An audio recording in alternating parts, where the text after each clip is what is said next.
This is a 308 Dragunov, Chinese, Norinco. I guess the most unique feature about this rifle is that they only imported about 1,000. And that was because of the assault weapons ban in '93. So a lot of your Chinese guns, AKs, even your Russian guns, Dragunovs, were banned from importation. So if you find one now, they're pretty rare. I think some of these guns are, you can find them, I don't know, $4,000 or $5,000. Just depends on what people want to pay.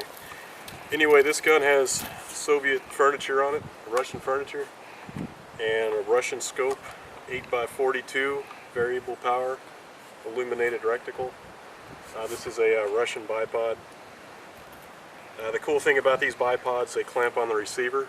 They don't clamp on the barrel or on your forearm like a lot of bipods do. It's fairly lightweight. It's got a 10-round magazine. Another thing, these things are exceedingly rare. They're like impossible to find now. So if you do find one, it's not uncommon for people to want $200 for them up. But anyway, it's a pretty fun little gun to shoot.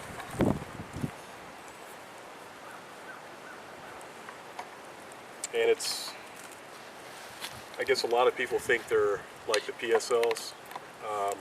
The thing is that these actions here, you have adjustable gas. The insides are like completely different. The bolts are different. None of the parts are interchangeable. So it's similar to an AK action, but none of the parts are interchangeable. Whereas your PSL is basically just an AK with a long barrel. That's about it. I mean, 308, you can fire match ammo out of it, get pretty accurate with it. Actually, I guess it'll be on this side. So you've got 8x42, and this here will adjust your magnification in and out. And this scope is not original. They actually had original scopes, but they were like, I'm not sure what they were, but this one's pretty cool.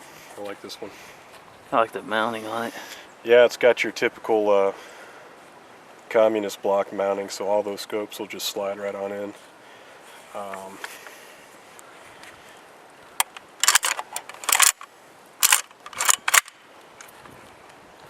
little dirty, actually. Might not have cleaned it last time I shot it. Just like the AK doesn't lock back on the last round, or does it lock back? It'll lock back on an empty magazine, but yeah. There's like a little lever in there that'll kick up.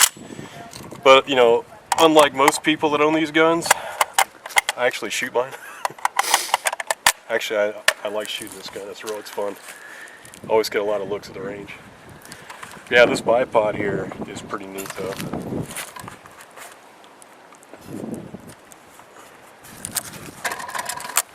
You can extend it out, so basically, so it's on the receiver.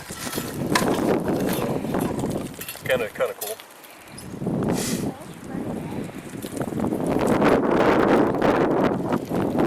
And I know a lot of guys that have these rifles, because these bipods they're kind of hard to find.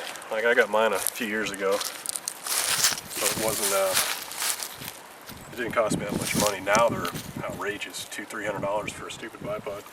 But a lot of guys will drill and tap a swivel stud right here on the receiver, and they'll put a Harris on there, which is cool. That's actually probably a little bit better. But the thing is if you want to sell it, of course you have a hole in your receiver.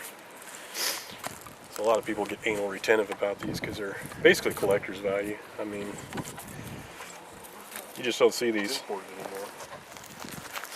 Before, you used to find these in gun shops everywhere. They're about $1,200. I remember seeing those in Shotgun News all the time. Yeah, there was one was at CDN and had it for $1,200. That's where this one came from. And then it had wood furniture on it, and one magazine. And then over time, I put the Russian furniture on it. Put this on it. This is actually new. This is the third scope I've had on this. This is new, and then I've got about 5 magazines. So Because before you could get these magazines for about 20 bucks a pop, I think. I think you can convert, put M14 mags in there, do a little work. You can get around. I know some people do that. But yeah, the wood was pretty cool, but I don't know, something about having the synthetic military furniture makes this thing really look really mean. Yeah. So the real difference between this and the 7.62 obviously you have a different magazine, and obviously it's, other than that, they're virtually identical.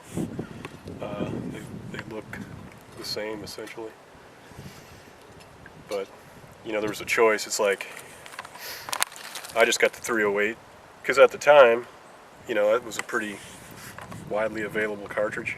Different opportunities for it, you know. All kinds of different choices, whereas your 7.62 54R is kind of limited, unless if you reload.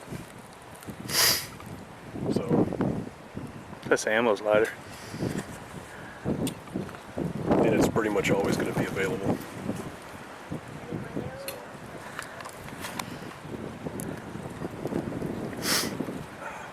Sweet.